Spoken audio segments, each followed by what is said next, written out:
Channel पर एक बार पुनः आप लोग का स्वागत है। एक बार पुनः मैं आप लोगों के सामने उपस्थित हूँ 25 प्रश्नों के सेट के साथ राजनीति विज्ञान में। तो आइए शुरू करते हैं। सरकारिया आयोग रिपोर्ट निम्नलिखित में से किससे संबंधित है? ए. केंद्र राज्य संबंध से, बी. न्यायिक सुधार से, सी. चुनावी सुधार से, डी. चुनाव आयोग की शक्तियों से। इसका सही उत्तर है केंद्र राज्य संबंध से। अगला प्रश्न, संसद की लोक समिति के अध्यक्ष का नाम निर्देशित करता है? ए. प्रधानमंत्री, बी. राष्ट्रपति, सी. लोकसभा का अध्यक्ष, डी. राज्यसभा। इसका सही उत्तर है सी. लोकसभा का अध्यक्ष। अगला प्रश्न, निम्नलिखित में से कौन सा मौलिक अधिकार नहीं है? ए. नैसर्गिक न्याय का अधिकार, बी. जीवन का अधिकार, सी. गरिमापूर्ण जीवन का अधिकार, डी. असमान परिस्थितियों में समानता का अधिकार। इसका सही उत्तर है डी. असमान परिस्थितियों में समानता का अधिकार। अगला प्रश्न, निम्नलिखित में से किस रिट का शाब्दिक अर्थ होता है दावों की वैधता की जांच पड़ताल करना? Number A. बंदी प्रत्यक्षीकरण आदेश, बी. अधिकार परीक्षा, सी. उत्प्रेषण या डी. प्रतिषेध। इसका सही उत्तर है अधिकार परीक्षा। अगला प्रश्न, भारत का प्रथम गैर कांग्रेसी राष्ट्रपति कौन था? A. BB Giri, B. S. Radhakrishnan, C. KR. Narayanan, D. APJ Abdul Kalam. इसका सही उत्तर है बीबी गिरी। अगला प्रश्न, निम्नलिखित में से कौन सा विषय राज्य सूची में शामिल नहीं है? ए. कानून की व्यवस्था, बी. शिक्षा, सी. Jail, D. पुलिस। इसका सही उत्तर है बी. शिक्षा। अगला प्रश्न, निम्नलिखित में से कौन सा प्रधानमंत्री बनते समय राज्यसभा का सदस्य था? ए. लाल बहादुर शास्त्री, बी. इंदिरा गांधी, सी. चंद्रशेखर, डी. पी.वी. नरसिम्हा राव। इसका सही उत्तर है बी. इंदिरा गांधी। अगला प्रश्न आपके सामने, भारतीय संघ के निम्नलिखित किस राज्य में विधानमंडल द्विसदनीय नहीं है? ए. उत्तर प्रदेश, बी. कर्नाटक, सी. तमिलनाडु, डी. जम्मू कश्मीर। इसका सही उत्तर है सी. तमिलनाडु।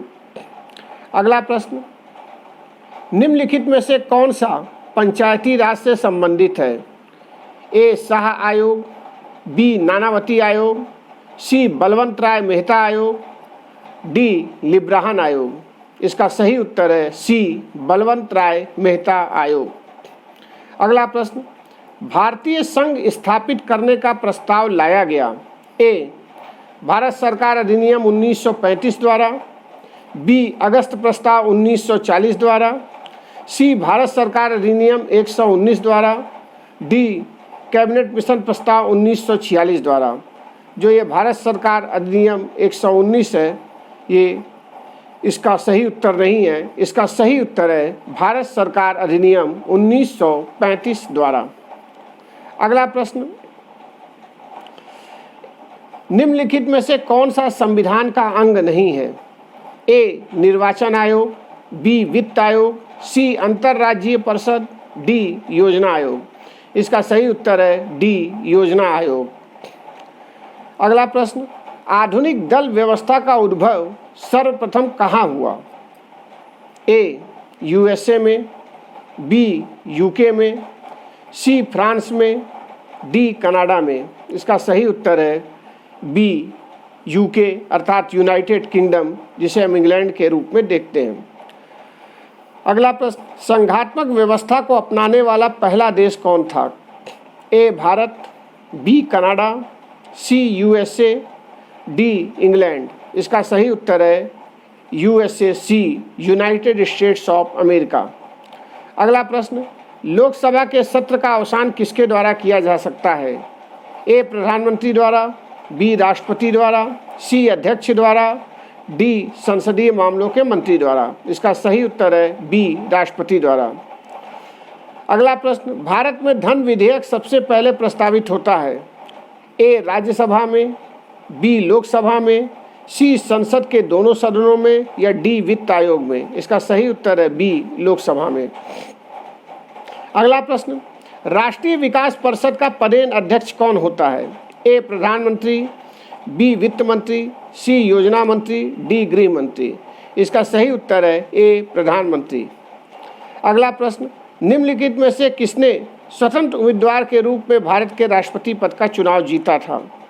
ए doctor Zakir Hussain, B BB Giri, C N Sanjiva Reddy, D Giani Zail Singh. इसका सही उत्तर है बी बीबी गिरी। भारत के इसमें मनुष्य गलत शब्द लिखा हुआ है। भारत के मानव निर्वाचन आयुक्त को पद मुक्त किया जा सकता है। ये प्रश्न एक बार पुनः मैं आपके सामने पढ़ रहा हूँ। इसमें जो मनुष्य और मानव ये नहीं होगा, भारत के निर्वाचन आयुक्त को, क्योंकि प्रश्न ही इसमें गलत टाइप किया गया है।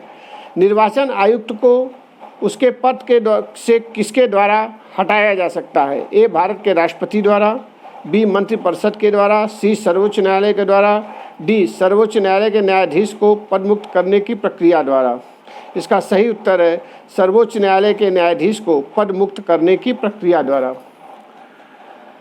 अगला प्रश्न, सामान्य चुनाव में कम से कम किस आयु का व्यक्ति वोट डालने का अधिकारी होता है? ए 18 वर्ष, बी 21 वर्ष, सी 19 वर्ष या डी 25 वर्ष। इसका सही उत्तर है ए 18 वर्ष। अगला प्रश्न, संसदीय शासन प्रणाली के लिए सर्वाधिक उपयुक्त दल व्यवस्था है? ए एक दलीय व्यवस्था, बी एक प्रधान दल व्यवस्था, सी बहुदलीय व्यवस्था या डी द्विदलीय व्यवस्था। इसका सही उत्तर है डी द्विदलीय व्यवस्था। अगला प्रश्न, सार्वजनिक निधि का अभिभावक किसे माना जाता है? ए संसद, बी महालेखा परीक्षक, सी सार्वजनिक लेखा समिति या डी राष्ट्रपति। इसका सही उत्तर है बी महालेखा परीक्षक। अगला प्रश्न, यदि भारत के उपराष्ट्रपति का पद अचानक रिक्त हो जाए और कोई उपराष्ट्रपति न हो, तब कौन राष्ट्रपति बनता है? यह प्रश्न एक बार पुनः फिर से गलत छपा है, जिसमें यदि भारत के राष्ट्रपति का पद अचानक रिक्त हो जाए और कोई उपराष्ट्रपति न हो, तब कौन राष्ट्रपति बनता है? यह सही प्रश्न है। इसका सही उत्तर है भारत के सर्वोच्च न्यायालय का मुख्य न्यायाधीश। इसके अन्य विकल्प थे राज्यसभा का ए सभापति, बी भारत का महान्यायवादी, सी लोकसभा का अध्यक्ष या डी भारतीय सर्वोच्च न्यायालय का मुख्य न्यायाधीश। तो इसका सही उत्तर है भारतीय सर्वोच्च न्यायालय का मुख्य न्यायाधीश। अगला प्रश्न, राष्ट्रपति द्वारा अध्यादेश जारी करने का अधिकार है? एक, ए प्रशासनिक अधिकार, बी संवैधानिक अधिकार, सी न्यायिक अधिकार या डी इनमें से कोई नहीं। तो इसका सही उत्तर है बी संवैधानिक अधिकार। अगला प्रश्न, संघात्मक व्यवस्था में केंद्र और राज्यों के मध्य शक्तियों का विभाजन किसके द्वारा होता है? ए सर्वोच्च न्यायालय द्वारा, बी संविधान द्वारा, सी केंद्र सरकार द्वारा या डी उपयुक्त में से किसी के द्वारा नहीं। इसका सही उत्तर है संविधान द्वारा। अगला प्रश्न, भारत एक गणतंत्र है क्योंकि ए भारत में न्यायिक पुनरीक्षण और न्यायिक सर्वोच्चता का सिद्धांत है, बी यह लिखित संविधान है जिसका निर्माण जनता के नाम से हुआ है, सी भारत में राज्याध्यक्ष का निर्वाचित पद है या डी संविधान में जनता के अधिकारों और उनकी स्वतंत्रताओं की गारंटी दी गई है। इसका सही उत्तर है भारत में राज्याध्यक्ष का निर्वाचित पद है। इस प्रकार आपके सामने पुनः 25 प्रश्न मैं लेकर उपस्थित हुआ। अगले वीडियो में मैं एक बार पुनः आपके लिए 25 प्रश्न लेकर उपस्थित हूँगा। तब तक के लिए धन्यवाद।